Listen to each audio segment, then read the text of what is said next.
तो शौनक आदि ऋषियों के मन में शंका पैदा हुई, जिस कथा को आप हमें सुनाएंगे हमें कैसे विश्वास हो कि उस कथा से हमारा कल्याण हो जाएगा। जैसे ऋषियों के मन में शंका हुई, ऐसी शंका अनेक लाखों लोग आज भी करते हैं। ज्यादा कोई पढ़े लिखे टाइप के जो लोग हैं, जो अंग्रेजी पढ़ जाते हैं, नास्तिकों की शिक्षा पढ़ जाते हैं, फिर उनके मन में ऐसी शंकाएं पैदा होती रहती हैं कि स्टोरी सुनकर, ये कहानी सुनकर के कैसे उद्धार होगा।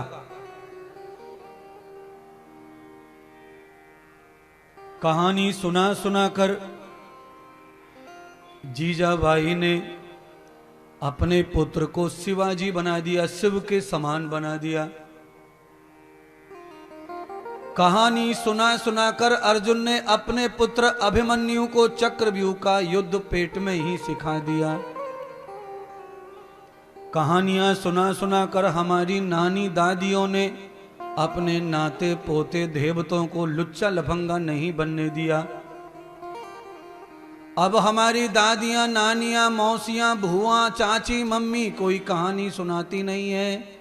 अब तो सीधा व्हाट्सएप खोल करके कान पे छोरा के धर दे में,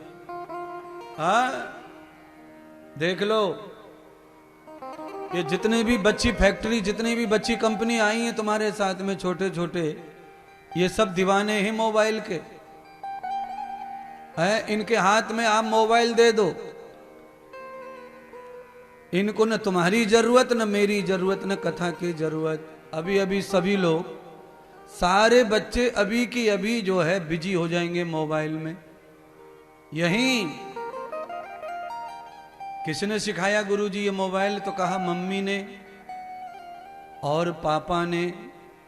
इनमें से भी छोटा मोटा कुछ कमी छोड़ दे में तो फिर छोटी जो मौसी है वो तो फिर ही इसी काम के लिए है। मामा का काम कुछ नहीं है, 12 केला लावे मामा, जब भी आता बहन के घर 1 दर्जन केला लाके धर दे खटिया पे और बैठ जा।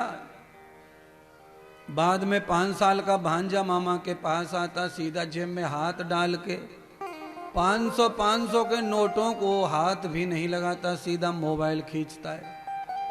अब मामा ना बोल नहीं सकता मोबाइल के बारे में। ऐसी आदत कैसे हो गई बच्चों की?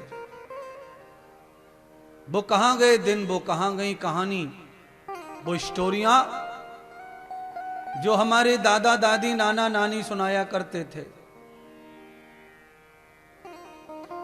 उन कहानियों का जमाना लद गया तो अब जमाने को बचाना मुश्किल हो रहा है। लाख जतन कर लो, घर में पूजा आरती की कोई कमी नहीं है, पर बच्चे तो बिगड़ रहे हैं। देखो, मम्मी पूरी भगतानी है, पापा पूरा भगत, दादी भगत, दादाजी इतने भगत के 5-5 किलोमीटर तक सब मंदिर में चक्कर मारे। पर यही 12-14 साल के बच्चों पर दादा दादी का कोई असर नहीं पड़ रहा है। कारण यह है कि बच्चों को हम हमारी श्रृंखला में ले जाना नहीं चाह रहे हैं। बच्चों को हम क्या श्रृंखला दे रहे हैं कि कोई बढ़िया सा CBSE का स्कूल हो, जिसकी 3-4 मंजिल की बिल्डिंग हो, और वहां के बच्चे 95% के ऊपर लाते हों। उस स्कूल में एडमिशन करवा दो, चाहे वो राक्षस ही क्यों न बन जाए, पर पढ़ाई उसी स्कूल में होनी चाहिए। बाद में माथा पकड़ के रोएंगे। जैसे ही बच्चा 25 साल का होगा, वो तुम्हें छोड़ छाड़ के नौकरी के बहाने न जाने कितनी दूर हमसे चला जाएगा, और बाद में अकेले ही मरते रहना घर पर। फिर काय के लिए घर बनवाया इतना बड़ा, क्यों प्लॉट खरीदे? जिस बच्चे के लिए तुमने सब किया है वो तो तुम्हें छोड़कर नौकरी के चक्कर में कहां से कहां चला गया। पहले नहीं था ये सब। जब से ये ज्ञान आया है काम करने की, पढ़ाई का, पहले काम करने के लिए स्कूल में पढ़ाई नहीं होती थी। स्कूल में सबसे ज्यादा पढ़ाई पहले होती थी एग्रीकल्चर की। स्कूलों में खेती भी, सरकारी स्कूलों में तो खेती लगी हुई थी पहले, 50 एकड़ 100 एकड़। अगर किसी स्कूल को खेती नहीं भी थी तो स्कूल के ही प्रांगण में छोटी छोटी क्यारियां बना करके खेती का ज्ञान सिखाया जाता था। और वो अमृत ज्ञान, पवित्र ज्ञान इस दुनिया को चलाने का सबसे मजबूत ज्ञान है। अगर वो ज्ञान है तो आदमी कभी भूखा मरने वाला नहीं है। आपको रेडियो बनाना आता है, टीवी बनाना आता है, जरूरी नहीं है कि आप भूखे नहीं मरेंगे। इसको लेकर भूखे मरेंगे। कंपनियां अचानक बंद हो जाती हैं तो आदमी 5-5, 10-10 हजार लोग बेरोजगार और बेघर हो जाते हैं। पर जिसके पास में 2 बीघा जमीन है उसका परिवार कभी भी भूखा और त्रसित नहीं रहेगा।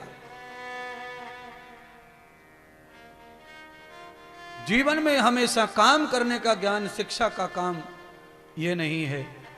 शिक्षा का काम है संस्कारों को देना, मानव का निर्माण करना, मानवता का निर्माण करना।